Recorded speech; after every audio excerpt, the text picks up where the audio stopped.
What's going on, man? Welcome back to the basement. I'm Ron, and if you're staring at your lineup right now and you're down bad and you got injuries and bye weeks, this is the video for you. This is my 7 starts and stats you need to know video, where I give you a bunch of fringe players that might even be available on waiver wire that you can plug into your lineup this week and compete while you're, licking your wounds, trying to figure things out in what's been a very, very hectic fantasy football season. Now, we're going to waste no time. If you enjoy, leave a like, subscribe, and our first player we're going to talk through is Jordan Whittington. Now, of course, the elephant in the room with Jordan Whittington, they are at home versus the Raiders, and you can see here on the right-hand side of your screen, Cooper Kupp is a game-time decision as reported by SportsCenter this morning, and then also an Adam Levitan tweet before that saying, Rams receiver Cooper Kupp is a true game-time decision. After that, this could be close. Kupp fared well in practices this week, but the Rams are cautious with injuries to start. So we could see a decoy role. We could see a late inactive. And because Puka's not back and Whittington's going to be out there in probably 2 and 3 wide receiver sets, I actually think that he's a pretty good start this week in fantasy football. Now, I don't have the one I want here. Yeah, give me this. Or actually, psych. I didn't remember to do it for Whittington, but him in consensus or by consensus, the rest of these will have their consensus rank. But by consensus, he's like the wide receiver. I want to say like 45 this week. I do want to double check that. But I have him as like a wide receiver 3/flex play. And here is the reason why. Right now, he has been pretty dang good, Jordan Whittington. And like I said, Cooper Kupp could be used as a decoy, and this is a Raiders defense that is very soft. By the way, the format of this video we have right here is just going to be the player, and then the stats are right here. And the Raiders are allowing the 12th most adjusted fantasy points to the wide receiver position. That is a stat by J.J. Zacharyson, where it adjusts for, if you held Jacoby Myers to like 5 PPR points, that doesn't mean that you have a good defense. It just means that the team you played has bad wide receivers. So it adjusts for all of that. The Raiders aren't good against wide receivers. And yeah, Whittington actually, I misspoke. He is the wide receiver 50 per consensus. So we are 13 spots higher than consensus. And the part that I really like, right, of course, the Raiders are soft against the pass, but the key point of emphasis here is Jordan Whittington is leading the Rams with 10 targets versus the blitz, something the Raiders do 19.7% of the time, 7th highest in the NFL. And I pulled this from Next Gen Stats, of course. Cooper Kupp's at the top. On 12 routes, he had 6 targets versus the blitz in his first 2 games, 50% target per route run. That's great, but if he's banged up, if he's limited, he's not going to be always the first read off of a blitz, whereas he could be more of a decoy. And we have Jordan Whittington here, who by far, 38.46% targets per out run against the blitz, 10 targets, 8 catches, 97 yards. So he could be the actual safety valve in this matchup versus a light Raiders defense. And this should be a good environment with plenty of points, as the Rams are implied for the 5th most points on the week, making Whittington a fine wide receiver 3/flex play. Now, again, a huge disclaimer with this video is I put stats like this. I sell you on a player. If you have, let's say you have Jordan Addison, start Jordan Addison. Do not put Jordan Whittington in over Jordan Addison. This is my wide receiver 37. So this is a flex play, but I'm just saying if you're down bad and you're looking at your options, let's say you're down to you're like debating Alec Pierce in your flex, or, Kayshon Boutte, you're getting really, really dirty. I think Jordan Whittington's a nice play. If you want to use him in DFS or in your weekly parlay, go ahead. And I will say as well, all of these rankings will be reflected on the Patreon, patreon.com/Ron Stewart.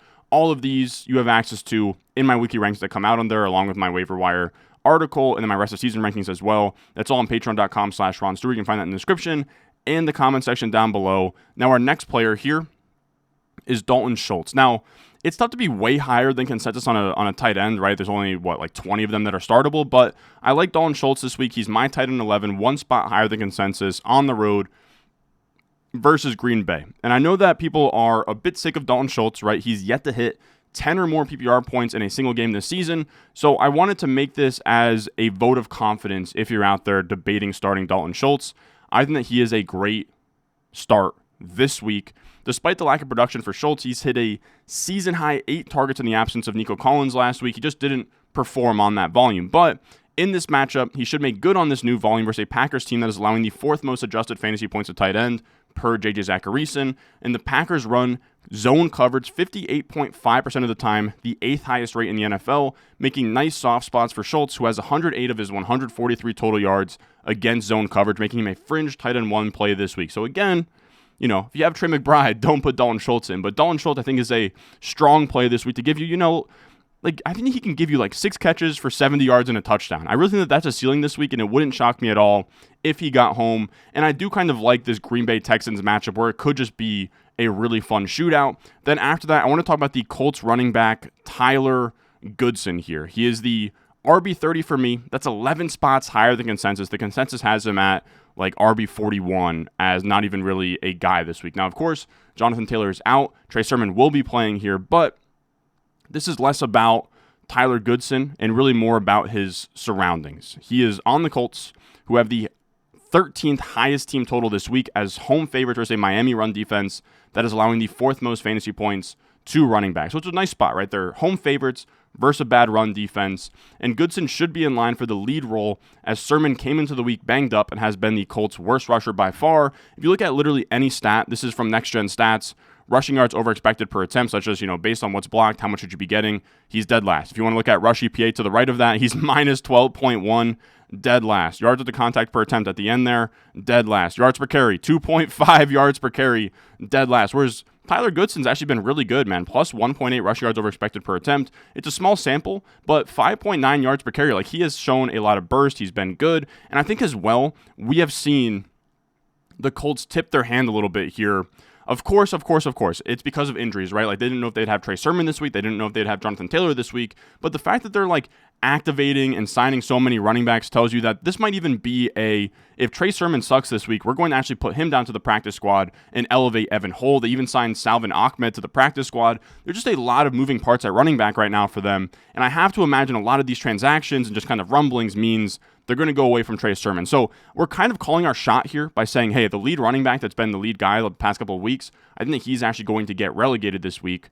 So it's a bit of a leap of faith. It's why he's my RB30, but he is a good RB3 start in a nice spot. If he can just get 60% of the snaps or opportunities, he should be good to go in a very easy, light game script. Now, we're going to do a 3-for-1 special here. It's all in the Pats game, but we'll actually just sort of bring this down a little bit so you can only see the Antonio Gibson one. But Antonio Gibson is my RB21 this week. I'm 9 spots higher than consensus. He's going to be on the road versus the Jags. Now, of course, it's in London, but I don't mind calling it on the road because the Jaguars have just been there as if that's kind of their home turf right now. So Antonio Gibson's in a nice spot. Both the Jags and Patriots defenses are allowing the 2nd and 8th most yards per game on defense.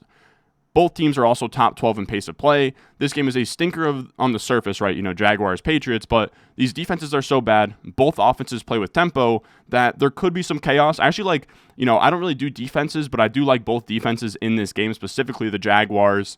Now, Gibson was a guy. Ramondre goes down last week. Everyone fired him up.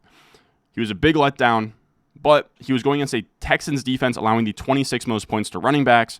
Thankfully, he gets a Jags team allowing the 4th highest target share to running backs at 22%, along with the 8th most fantasy points to running backs via J.J. Zacharyson. So that's perfect for Gibson, who is a receiving back, also going to be getting some of the work between the 20s and the tackles, and that is just not where the Jaguars really operate on a high level in that area of the field. And after 17 opportunities last week, Gibson should get fed again with no Ramondre Stevenson. Gibson's also been somewhat efficient with the 8th best rush yards over expected per attempt, the 11th best elusiveness rating on PFF, and the 4th best yards per out run. So he's been efficient on the ground, through the air, everything. To me, he's an RB2 this week. He should get 15 plus touches in a really, really soft matchup. Then I want to talk about Hunter Henry here as our 5th stat start for the week. He's my tight end 15. That's not higher than consensus, but again, tight ends are a little bit hard to be higher on than consensus because then I have to put them ahead of, guys like Njoku and Ingram and get really ballsy, and there's no need to. All right, Hunter Henry for me, high-end tight end 2. If let's say your Sam Laporte is on bye this week or Cole Kmet's on bye, I think Hunter Henry's a very fine fill-in, and I imagine he's on a lot of waivers out there right now. Now, in this same game, Hunter Henry's a fine start after picking up 5 targets in Drake May's first start last week, the 2nd highest total of Henry's season. So that was the first time that he had been at 5 or more targets since week 2. Now, he's also in a good spot schematically as tight ends are usually better versus zone, but Henry is behind just Goddard, Kelsey, and Bowers in receiving yards versus man with 71. The Jaguars run man 39.7% of the time, third highest in the NFL. Now, what I will say is Henry's actually better versus zone, but he's one of these tight ends that isn't only good against zone. There's some tight ends out there that they only operate versus zone. They can't really beat man because a lot of these guys, it's such a nickel-dominated league that you're not going to get a tight end versus a linebacker in man coverage. It'll most of the time be a tight end versus a DB, which, when we start to talk about the fringy guys like the Hunter Henrys of the world, the Dalton Schultzes of the world, they're not going to win those matchups. But Hunter Henry's actually been pretty good, and I imagine that we're seeing so much 12 personnel stuff with like Austin Hooper that they're running this out of more run-heavy sets, so then Hunter Henry is getting these matchups that we like. So I'm a big fan of that. So Hunter Henry, to me, again, high-end tight end 2, should be fine to play this week. And then we have Drake May as my QB streamer of the week. If you're in a down bad spot at quarterback, look no further than Drake May, who's on waivers pretty much everywhere. He's my QB 17, one spot higher than consensus, again, versus the Jaguars. And this man coverage, right, man, 39.7% of the time, third highest in the NFL, is perfect for Drake May, who is third amongst quarterbacks in fantasy points per dropback versus man coverage with 0.83. It's a small sample, but very encouraging, right? He only has like a game and a half of playing time, but this is a stat from fantasypoints.com I found very interesting. He dices up man, which is really, really good. And then also man coverage should also make his legs even more of a threat, right? Where, I don't know, it's not Madden. No one's sending a spy with man coverage, right? Because then you're like rushing 3, you have like a spy 2 deep.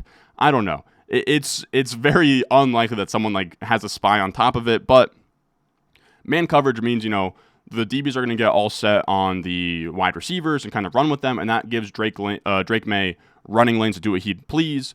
And he currently sits at second in scramble rate right now, turning 13% of his dropbacks into scrambles. That is behind just Jaden Daniels and ahead of Josh Allen and Lamar Jackson. Anytime your name is synonymous with those 3, you are a rushing threat, which is really, really fun for a team in New England who should be playing from behind as 5.5-point underdogs in London, allowing May plenty of opportunities to score points as a fine streamer/QB2 this week. So he should be, right, he's going to be playing from behind, playing up tempo, kind of chasing points, and that should allow some chaos here for Drake May to get some rushing yards, some touchdowns. He'll have a turnover or 2, but it should work for fantasy football, kind of like what you expect from like the Justin Fields, Daniel Jones genre of streaming quarterbacks, with upside for more than that because he's still a rookie.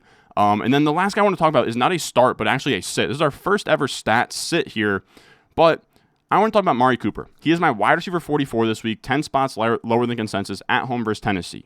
Now, of course, if you have Amari Cooper and your next best receiver options like Alec Pierce, go Amari Cooper. But I'm saying if it's close and you're looking between like Amari Cooper and Addison and JSN and I don't know, I'm trying to think of like even-ish type wide receivers, I would break the tie away from Amari Cooper, who's going to be playing his first game with the Bills. Now, he's still learning the playbook. He gets a brutal matchup versus a Titans defense that is allowing the least amount of passing yards per game, just 137 per game. That's crazy. And the least amount of adjusted fantasy points to wide receivers per J.J. Zacharyson. The Bills are also 8-point favorites at home, making them extremely likely to run the ball versus a Titans defense whose opponents run the ball minus 5.7% over expectation. That is the 25th lowest pass rate over expectation. All right, I worded that poorly. Their pass rate over expectation is minus 5.7%. So they're actually running the ball in situations where the model would have them expected to pass in that situation. The Bills actually love to run the ball. They ran the ball down the Jets' throats last week, and the Titans are kind of a run funnel type of team here. Now, the Titans also have 3 top corners in L'Jarius Sneed. They have like this guy named Brownlee and then Roger McCreary, who have all been pretty good. Among 92 qualified corners, all of them have under a 75 passer rating when targeted, all top 25 among 92 qualified corners. So all 3 of those corners have been pretty good. I know L'Jarius Sneed has actually been kind of a letdown. Like his coverage grade wasn't great, but he's not allowing a lot of production. So Amari Cooper, to me, in a run-heavy game script like this against a good pass defense, you're kind of just praying for a touchdown, which is fine, right? But to me, he's a touchdown-dependent flex. He's not like a fire him up as like a fine wide receiver 3. He's attached to Josh Allen. I just think that there's so much optimism right now. I just wanted to pour some cold water in case of like you have a really good alternative and you're kind of like buying into the hype of Amari. I would go with the other option. Now, that is going to do it for us today. Just a quick little starts and stats video. We usually do 10, but we're running out of player pool as we get injuries and we get bye weeks. And then also I want to get this up quick on a Saturday. So I hope you enjoyed. Leave a like, subscribe. Again, If you want my entire Week 7 rankings, they will be over on the Patreon, patreon.com/Ron Stewart. You can find the description and the comment section down below. But if you can't support there, just leave a like, subscribe, and I'll see y'all in the next one.